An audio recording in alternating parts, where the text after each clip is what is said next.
Chandigarh mayor चुनाव में सारे नियम, कायदे कानून और लोकतंत्र की धज्जियां उड़ाते हुए कैसे बीजेपी ने वोटों की चोरी करते हुए हेराफेरी से मेयर का चुनाव जीता, वो आपको इस वीडियो में दिखाते हैं।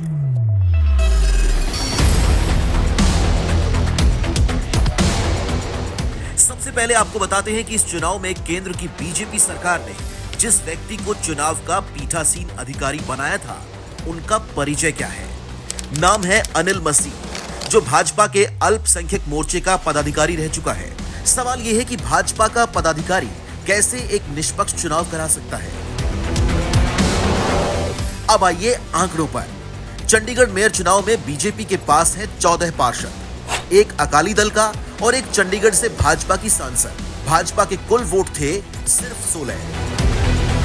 अब दूसरा पक्ष, दूसरी तरफ आम आदमी पार्टी के 13 पार्षद, कांग्रेस के 7, कुल संख्या हो जाती है 20।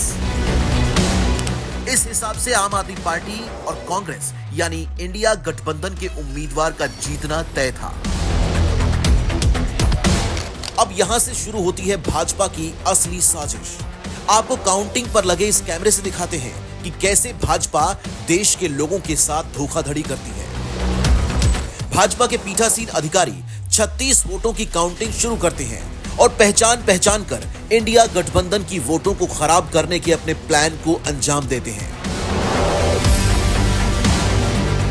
जिन वोट पर कुछ नहीं करना था, उन्हें जल्दी जल्दी साइन करके आगे बढ़ा रहे हैं। अब आई आम आदमी पार्टी के पार्षद की वोट। बेईमानी करनी थी तो थोड़ा सा रुके, ऊपर देखा कि कोई देख तो नहीं रहा है, और फिर चुपके से पेन से डॉट मार के वोट को खराब कर दिया।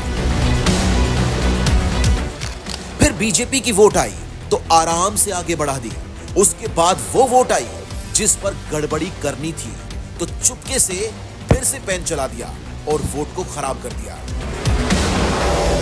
उसके बाद विपक्ष की एक और वोट आई, यानी तीसरी वोट, और उसे भी खराब कर दिया। फिर चौथी वोट खराब की, फिर पांचवी वोट खराब की, उसके बाद छठी, फिर 7वीं और ये 8वीं। एक एक करके आम आदमी पार्टी और कांग्रेस के 8 पार्षदों की वोट खराब कर दी ताकि बीजेपी के उम्मीदवार को जिताया जा सके। बीजेपी को जिताने के लिए पीठासीन अधिकारी इतना जल्दी में थे कि बीजेपी के उम्मीदवार को वहीं बराबर में ही खड़ा किया हुआ था और तुरंत उनको बुलाकर कुर्सी पर बिठा दिया। लोकतंत्र और संवैधानिक मूल्यों का खुलेआम चीरहरण किया गया। क्या मोदी जी इस तरह चुनाव जीतते हैं?